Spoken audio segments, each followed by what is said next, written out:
Bueno, buenos días a todos, espero que estén muy bien. Para el día de hoy siempre un hábito que tengo ya desde hace muchos años es que antes de subir al púlpito miro al cielo y le digo, bueno, Dios, ayúdame y que sea lo que tú quieras. Bueno, vamos a ver, ahí está. El mensaje de hoy es un mensaje de esperanza, de motivación, de ánimo. Básicamente, la otra vez hace muchos años estuve con una familia y esa familia tenía un hijo, ¿no? Y ese hijo me daba mucha gracia porque hacía preguntas interesantes. Muchas veces nos hacen reír las preguntas de los niños, pero suelen ser más profundas de lo que realmente son. Y lo que él preguntaba esa vez era, mamá, ¿por qué tenemos que ir a la iglesia? Y bueno, podía tener razón. Sus padres lo llevaban, pero él estaba muy pequeño para entender la verdadera razón por la cual ir a la iglesia, ¿no? Y entonces, las preguntas, por más de que no las puedas entender aún, en algún momento las voy a entender. Y cuando crecemos y estamos más grandes, muchas veces se nos quita esa curiosidad, ¿verdad? No nos preguntamos el por qué voy a la iglesia constantemente.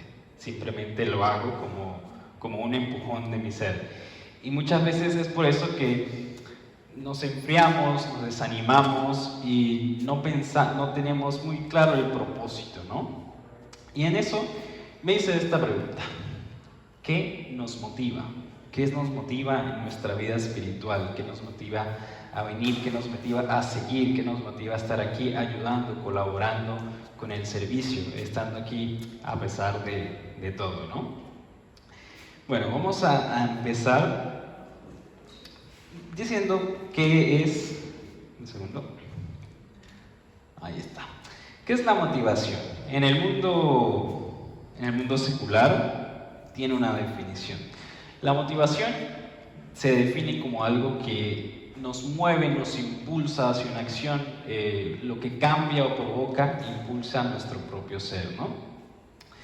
En ese sentido, acerca de nuestra vida espiritual, podría ser qué nos impulsa a seguir a Dios, qué nos impulsa a bautizarnos, qué nos impulsa a seguir día tras día, a seguir la carrera continuar, ¿no? Y la Biblia habla en muchísimos lugares acerca de muchos ejemplos de lo que podría llegar a ser motivación.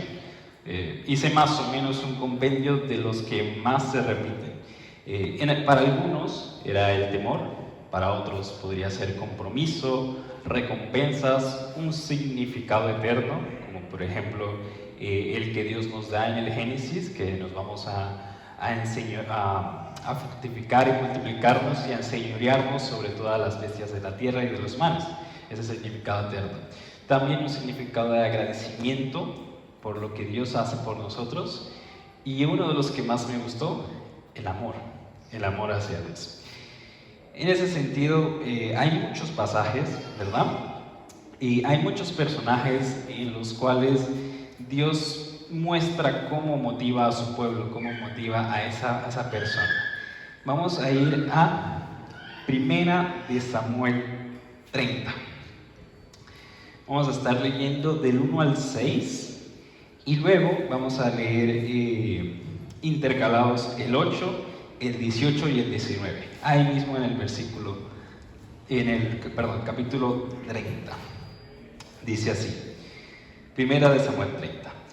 Al tercer día, David y sus hombres llegaron a Siclac, pero se encontraron con que los amalecitas habían invadido la región del Negev y que, luego de atacar e incendiar a Siclac, habían tomado cautivos a las mujeres y a todos los que estaban allí, desde el más grande hasta el más pequeño.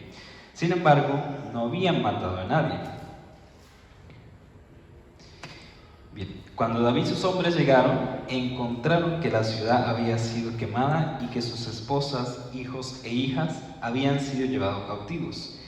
David y los que estaban con él se pusieron a llorar y a gritar y hasta quejarse sin fuerzas. También habían caído prisioneras dos esposas de David, la jezreelita Ahinoam y Abigail, la viuda de Nabal de Carmel.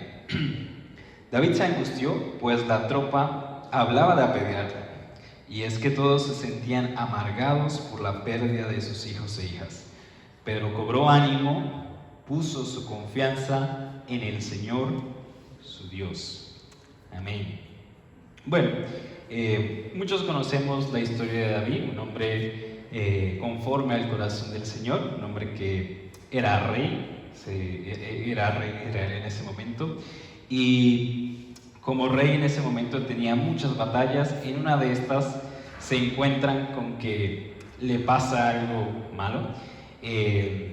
No habían matado a nadie, pero estaban cautivas hijos e hijas y esposas. Entonces, en ese momento, pues, todos empiezan a llorar, a gritar y a señalar a David, que los había llevado hasta ahí. Y toda la gente hablaba de apedrearlo por todo aquello que había pasado. Y entonces, obviamente, David se angustia. David está preocupado, nervioso. ¿Por qué? Porque hablan de apedrearlo, probablemente de matarlo a causa de esto. ¿Y en qué pone David su confianza? ¿Qué lo motiva a seguir? Él lo dice, bueno, ya está, si me van a matar, mátenme. O, bueno, ustedes que me quieren matar, yo los voy a matar primero. David no hace eso. David cobra ánimos y pone su confianza en el Señor. En otras versiones dice, haya fuerzas y continúa. Ese pasaje pues me gusta mucho porque empieza con la motivación que David tiene para seguir adelante a pesar de.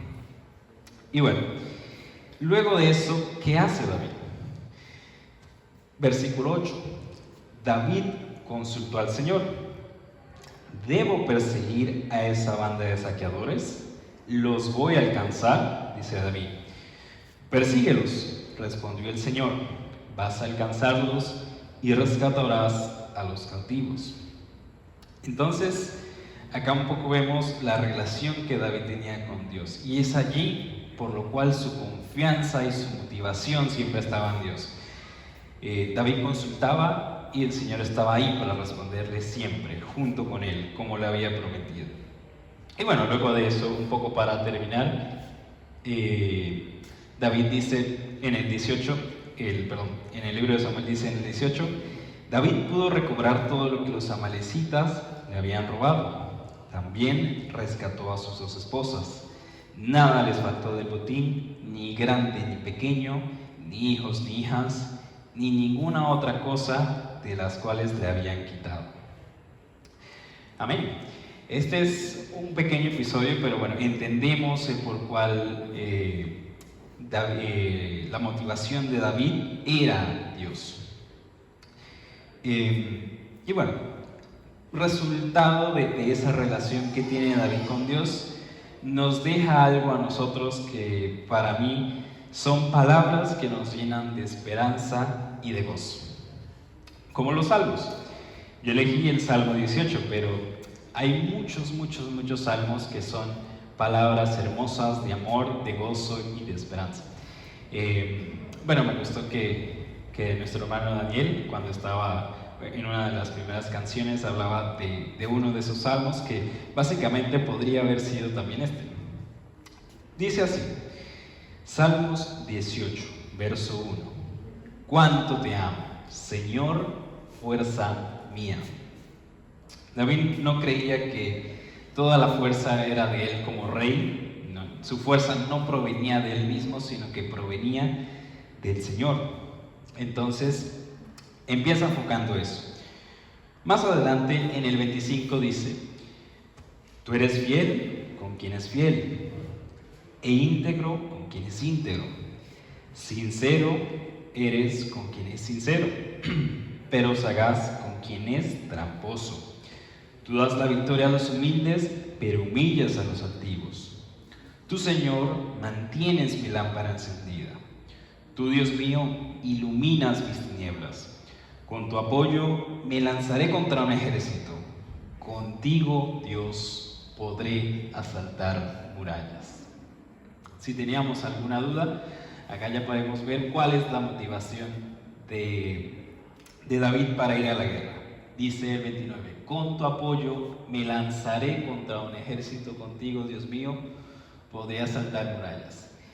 Y me llama mucho la atención esta pregunta. Hoy, en el día de hoy, ¿nos lanzaríamos contra un ejército? Es una pregunta para respondernos a nosotros mismos, pero si tuviésemos el apoyo de Dios, ¿nos lanzaríamos contra un ejército? ¿Asaltaríamos murallas? Bueno, y como parte de eso, también estaba pensando otro ejemplo más, que esta vez de nuestro Señor Jesús. ¿A quién le gusta pasar hambre? Creo que a nadie.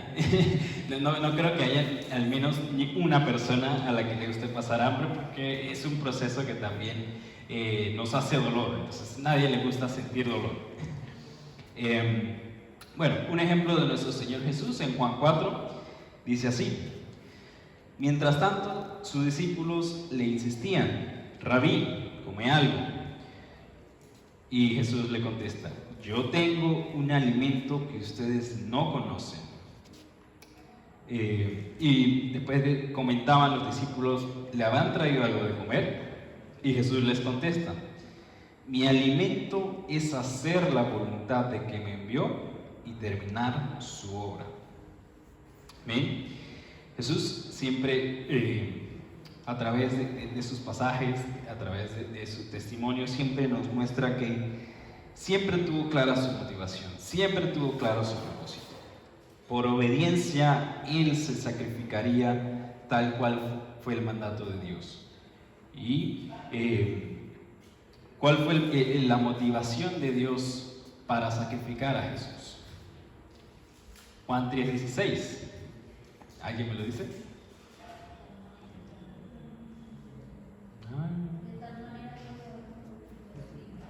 De tal manera amó Dios al mundo. ¿Para qué? ¿Para qué? Para que nadie se pierda y nos dé la vida eterna. Amén. Bueno, acá podemos un poco ver lo que son dos ejemplos muy claros de en dónde debemos tener nuestra motivación y en dónde debe estar nuestra confianza hacia Dios.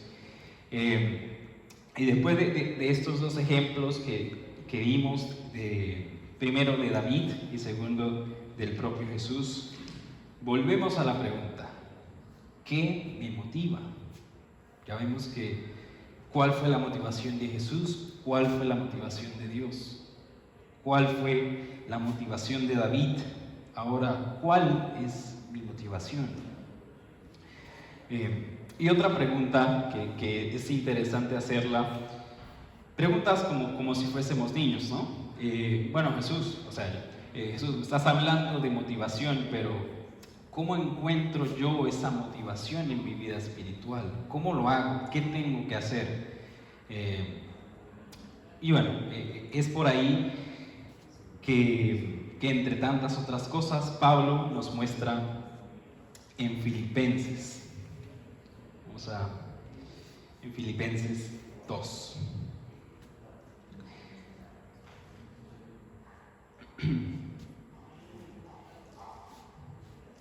Lo perdí. Bien, hablaba un poco para que tengan un contexto acerca de Filipenses 2. En Filipenses 2, Pablo venía comentándole precisamente a los filipenses el ser como Jesucristo. Hablaba de que teníamos que ser como Jesucristo.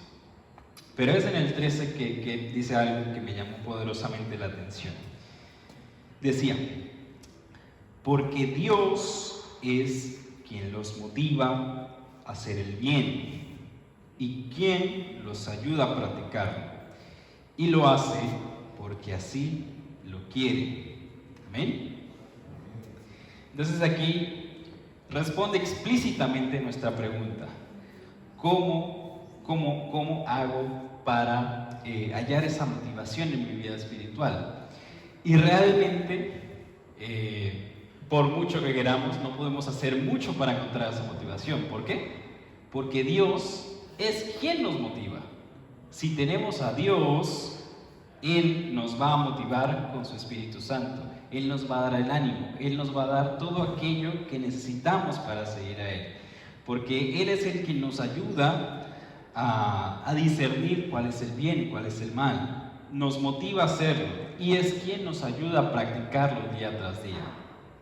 Por más de que muchas veces, como decía, esos pensamientos de bueno, hoy está haciendo frío y no voy a la iglesia, o uy, a ver, tengo que colaborar con los chicos del audio, uy, pero es que Dorian, uy, no sé, Dorian, como que no, Andrés está allá, como que no me gusta ahí hacer cosas con Andrés. No, es un chiste. Entonces, por más de que muchas veces se nos apoderen esos pensamientos de no puedo hacerlo o no lo voy a hacer porque no sé, capaz me siento un poco mal, tenemos que pedirles a Dios que nos ayude, que nos motive, porque Él es el que lo hace, Él es nuestra motivación. Y bueno, ya un capítulo más, que es Filipenses capítulo 4, del verso 4 precisamente al 7, dice así: alégrense siempre en el Señor, insisto, alégrense, que su amabilidad sea evidente a todos, el Señor está cerca, no se preocupen por nada, más bien en toda ocasión, con oración y ruego, presenten sus peticiones a Dios y denle gracias. Y la paz de Dios, que sobrepasa todo entendimiento, cuidará sus corazones y pensamientos en Cristo Jesús. Amén. Este es uno de mis pasajes favoritos en la Biblia y creo que una vez anterior también estaba hablando en ese momento de la esperanza, del mandato que decía el Señor que estuviésemos alegres todo el tiempo. Alégrense, insisto, alégrense. Pero esta vez, viéndolo desde el punto de vista de cuando estamos desanimados, de cuando nos falta un propósito, me gusta pararme en el verso 7. Y la paz de Dios, que sobrepasa todo entendimiento, cuidará sus corazones y pensamientos en Cristo Jesús. Acá hay mucho de por dónde agarrar, ¿no? Empieza diciendo sobre la paz de Dios.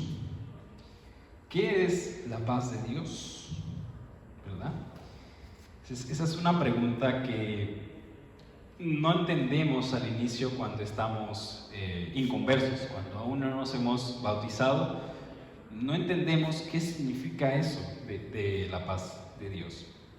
Y bueno, si alguno nos está viendo o alguien por ahí no recuerda, cuando somos bautizados, se nos explica muy bien que el pecado mora en nosotros por el pecado de Adán y Eva. El pecado está en nosotros y nosotros tenemos una barrera que no nos deja estar con Dios, porque Dios no puede estar con el pecado. Entonces debemos morir al pecado para poder hacer la paz con Dios, ¿verdad? Eso un poco significa la paz de Dios. Y luego, a medida que pasan los años y vamos entendiendo un poco más acerca de Dios, nos adentramos en su palabra y escudriñamos las Escrituras, entendemos que esa paz de Dios no viene solamente por el hecho de que yo me bautice. Primeramente viene porque Dios es quien hace su parte para hacer las paces con nosotros. Dios sacrifica a su Hijo Jesús para que nosotros pudiésemos estar en paz con Él. Él da el primer paso y después nosotros damos el paso de bautizarnos, ¿no? Es esa paz de Dios que sobrepasa todo entendimiento, porque no tiene sentido si somos pecadores, si somos gente mala, ¿por qué Dios sacrifica a su Hijo por nosotros? No tiene sentido. Y aparte nos da el beneficio de que pasamos a ser sacerdotes para Él. Es algo que sobrepasa todo entendimiento, ¿verdad? Y después dice que va a cuidar nuestros corazones y nuestros pensamientos. Todo eso, y la paz también se puede ver como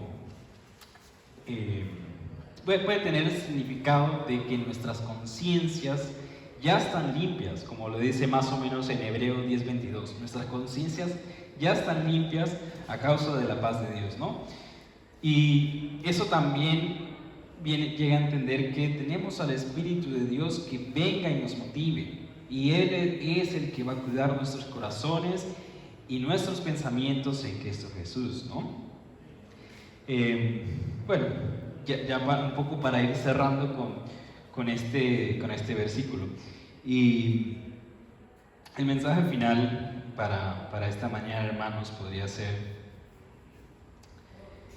¿cuál es mi motivación? ¿Verdad? ¿Cuál es mi motivación? ¿Qué me motiva? ¿Cuál es esa paz de Dios? Si no la he conseguido, si ya la tengo, ¿cómo la cuido? ¿Cómo cuido esa paz con Dios? ¿Cómo estoy siempre con Él? La paz de Dios, si aún alguno no la tiene, tiene que pedirle al Señor que le dé la bendición de tener su paz, de tener un corazón limpio, un corazón puro, un corazón que no se preocupa por nada, ¿verdad? Como dice el 6, no se preocupen por nada, más bien en toda ocasión presenten sus peticiones a Dios. Y es su paz la que va a calmar nuestro corazón, es su paz quien va a cuidar nuestro corazón y va a mantener todos esos pensamientos en Cristo Jesús. Es la búsqueda de esa paz lo que debería ser nuestra motivación siempre. Es allí donde llegué y puse un poco mi conclusión. Y es la búsqueda de esa paz donde debo poner mi motivación día tras día. Muchas veces las personas, no sé, mucha gente, por ejemplo, en la mañana lo veo, gente corriendo a las 6, 7 de la mañana con frío, y digo, pero ¿cómo estas personas pueden hacer eso? Pero es eso, tienen una meta clara y se motivan de distintas formas, bien sea con música o con distintas cosas del mundo exterior, ¿no?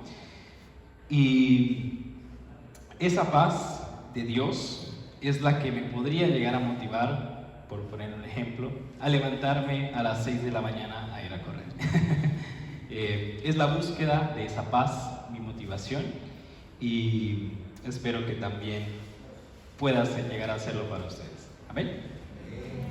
Bueno, ese es un poco el mensaje de motivación, de esperanza, de alegría que tenía para hoy, hermanos. Así que Dios los bendiga.